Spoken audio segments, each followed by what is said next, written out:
milijardai Kuperių porų susiformuoja. Ir tai iš tikrųjų dabar, jeigu žiūrėsime tai, kas vyksta, yra šiuolaikinių kvantinių kompiuterių širdis. Tokie įrenginiai veikia tik tais atšaldžius iki beveik absoliutaus nulio, tam, kad išvengti šiluminio triukšmo, užtikrinti tokių dalelių kvantinių stabilumą, taip pasiekti.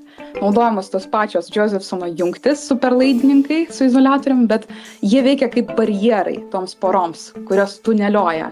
Mes matuojam įtampas, mes galim valdyti tus susiformavusius, pratuneliavusių dalelių, kaip čia būsenas, mes fiksuojam, ar tai yra nulis, ar vienetas, kokios energijos, tai yra tie vadinami kubitai, taip.